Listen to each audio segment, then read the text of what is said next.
Сайн уу? Бүгдээрээ сайн уу? Сайн уу? Сайн уу? Сайн уу? За, Матай 9-р бүлгээс ойлгосон үгээ юу вэ? Баяр хүртэгээр хуваалцъя. Баярлалаа бурхан аав минь. Тандаа талархаж байна энэ цагийн төлөө. Тарын сүнсээ миний дээр бэлхэм дүүрэн байлгаж өгөөч. Би яаж ярахаа мэдэхгүй. Би таны ариун сүнсний хүчийг гон залбирч байна.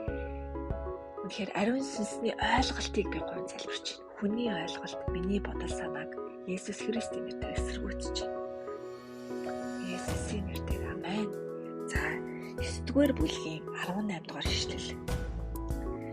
Есүсийг ийхүү ярьж байтал юудэчүүдийн ахлагч нарын нэг нь орж ирээд өмнө өвдөг сүгтэн сууж, охин минь дөнгөж сая өгөрч өглөө.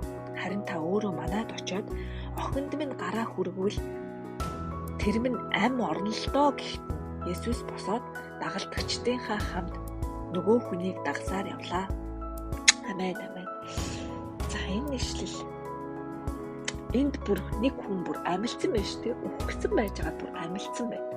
Бүр боломжгүй бүр хинээч нүдэнд харагдаагүй өмнө нь зүүдэнд нь ч ороогүй тийм зүйл энд бүр ингээ Библиэлд бүр энэ 18 дугаар ишлэл дээр цагаан дээр бүр хараар бичсэн байна. Вау, юу вэ те энэ бүр өстой юу вэ? Ямар гайхамшиг вэ?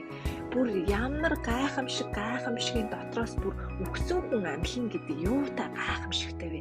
Би бүр энэ еврей энэ ахлагчийн би бүр үнэхээр ахлагчаас бүр суралцмаар санагдчихээн. Бүр тэр бүр ингээд хүүхэд нүхсэн байхад ингээд шороонд булаацаа оршуулчи гэд уу гашууд зарлаад ингээд явчаагүй тэр бүр буцаж гүүж ирээд ингээд өвдөг сүгдөөд ингээд Есүсийн өмнө ингээд суудсан байна.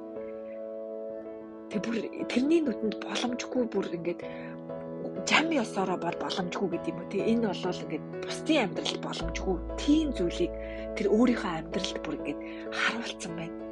Ямар гоё юм бэ те. Тэгээд энийг ингээд харахтаа бидний бурхан аав бол зовлон доторх бодит тусламж. Тэгээд бидний амьдралд өмнө нь бүр харагдаж байгаагүй, өмнө нь бүр сонсож байгаагүй, гартаа барьж үзэж байгаагүй тийм зүйлийг бидний амьдралд үзүүлдэг. Тэр яг ингээд оюун ухаанаар бол боломжгүй, бодит байдлаар бол боломжгүй, хүмүүсийн нүдэнд боломжгүй гэсэн зүйлийг харин тэр хийж өгдөг. Гэхдээ би өөрөөсөө асууж байна. Хэр эзний өмнө яг энэ еврей ахлагч шиг гүүж очоод өвдөг суудсан бэ? Эсвэл би зүгээр л хийгээл за энэ боломжгүй шүү дээ. За энэ ч барах чадахгүй дээ. За энийг ч барахгүй дээ.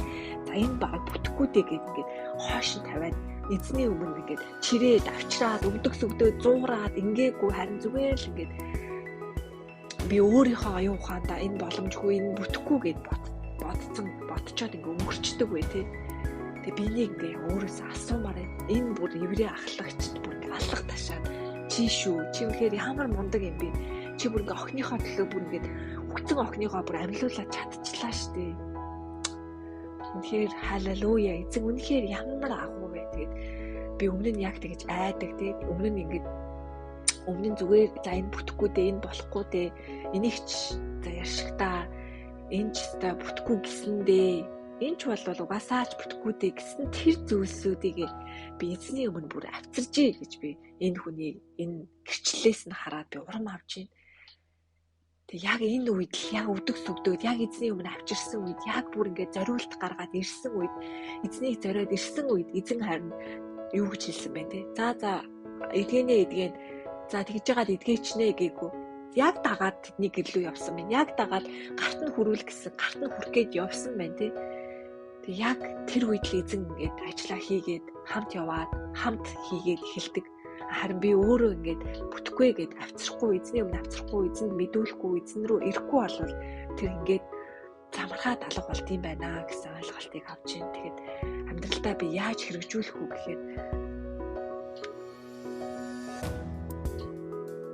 яг ингээд хэцүү боловч бүтэхгүй гэж байгаа боловч хэрвээ бүтчих юм бол ямар гоё вэ? Ямар тэр охин нь ингээд сэргээд ирвэл тэр охин нь амьдраад ирвэл тэр хүнд ямар гоё байх болоо. Яг тэрнтэй адилхан. Энэ бүтгүүлтэй хэрвээ бүтчих юм бол үнэхээр гоё, үнэхээр надад хэрэгтэй гэсэн яг тэр зүйлээ эзний өмнө би бас авчиржээ гэж би бас тэгэж хэрэгжүүлээ гэж би өөртөө ойлгож авч байна. Тэгээд цаашдаа итгэлийнхаа амьдралдаа бас ингэж хэрэгжүүлэхийг хичээнэ. Тэгээд хэцүү зүйл тохиолдоход энэ үгийг энэ Матай 9-ийн 12 дугаар ишлэлийг тэр еврей хүний энэ гаргасан шийдвэрийг бас санахын төлөө ингээд би уншаа зүгээр өнгөрчихгүй би амьдралдаа бас хэрэгжүүлэхийн төлөө энэ үгийг бас амьдралынхаа турш санаж явахын төлөө бас эзнээсээ даруугаар гуйж байна. Баярлалаа сонсноо.